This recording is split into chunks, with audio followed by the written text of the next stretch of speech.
Hello fellow Ruritans, and thank you for joining me from wherever you are today. Today, in a couple of very brief remarks, I want to talk a little bit about the Ruritan National Foundation, the good work it does, and how we can leverage what the Ruritan Foundation does to help bring more youth in and continue to grow Ruritan. First, I'd like to express my personal gratitude to the Foundation's work. I am a recipient of several Ruritan scholarships, both local and Build Your Dollar from the Foundation, and they made my dreams of higher education and a law degree much more possible than they would have been otherwise. Today, I want to provide a concrete example of the dividends that are paid by investing in youth by way of reference to my own story. And in doing that, I want to show you that the word investing, as I just used it, has two separate meanings, and I'm going to tell you that story from two different angles.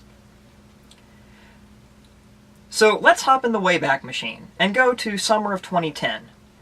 It's a summer scholarship picnic at the Hyco Road Ruritan Club. I was just a high school senior at the time, and I was there with a couple of other high school seniors, and I was excited and nervous. I knew I had a wonderful year coming up at the College of William and Mary. I had been accepted through early decision, and I was ready to start a new adventure.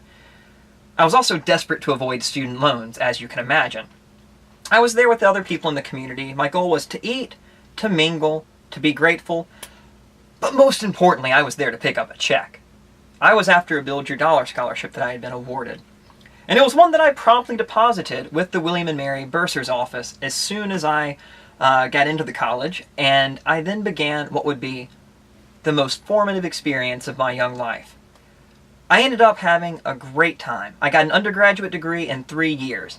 I spent one of those semesters at the ancient University of St. Andrews in Scotland, where I studied all kinds of medieval history, walked through old castles, and had experiences I never imagined I would have. And then I took the LSAT and applied to law school, and that's a whole adventure into itself.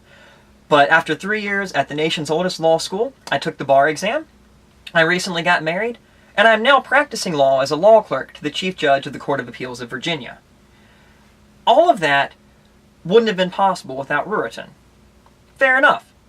But if you think about that, although the specific details I just said may vary, in many ways, every single youth that receives a Ruritan scholarship has that story.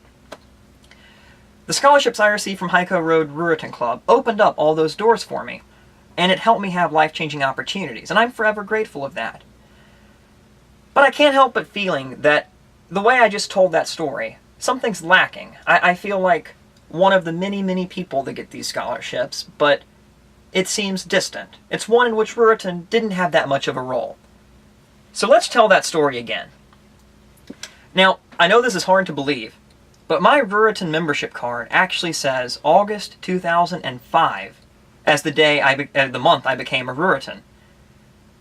Growing up, Ruritan was always a part of my life. It was that cinder block building that we always had things at, out behind Grandma's house in the woods there. I knew my grandfather was a member, and he had some plaque on his bedroom wall that said something about Tom Downing. The stew was good. It was always orange and peppery, but it was very good. And eventually my mother and I joined, just to kind of help out our grandfather and things like that. Some of the members there then got to know me. They saw some potential and asked me to become more involved than I would have been otherwise. Now, obviously, I was one of the younger members in the club, and I had lots of things I could have done with my time. There were other youth organizations I could have participated in, there was martial arts, there were so many things. But some of the people in the club really wanted me to become more involved. So they asked, and I did. Well, by the time I was wrapping up high school, I'm traveling across Virginia working with different fundraisers. I'm helping to advise the very first middle school Ruri-Teen Club at Halifax County Middle School. I'm going to the national youth camps. I'm going to national conventions, and even found myself a member of the Dan River District Cabinet, with the little blue badge and everything. I had no idea that these couple of people asking me to help them, I think frying hush puppies, was what actually got me hooked, would lead to me speaking at 2 different national conventions before I'd even been to college. And at one of those conventions, I was honored, floored, really, to have been given a Ruritan Forever endowment.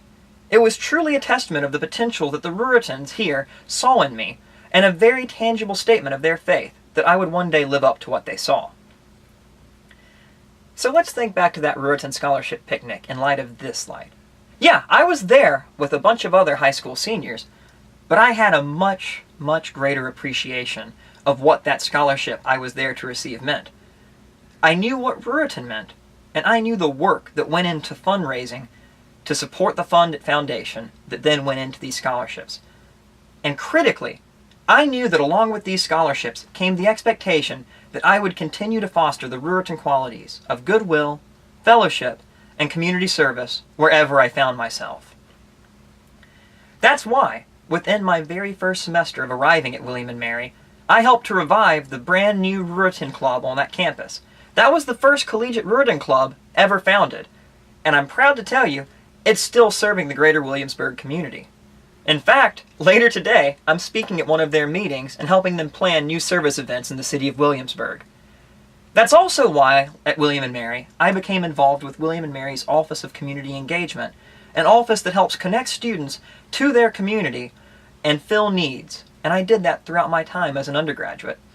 And that's why when I was selecting law schools, I picked William & Mary Law School, the nation's oldest law school, founded by Thomas Jefferson in 1779 for the explicit purpose of training citizen lawyers who were devoted to their country and to putting their fellow citizens before themselves. So, all the things that I mentioned in that first version of the story still happened. But not only because of Ruritan's financial support, but also its efforts to instill in me an indelible sense of duty in my community, I feel that my time pursuing higher education was much more fruitfully spent. I feel that I'm a better citizen than I would have been absent Ruritan's influence. And that's why, after all of undergrad, after all of law school, after all the chaos of graduation, taking the bar exam, and moving to Virginia Beach, I'd settled down to a new job in September.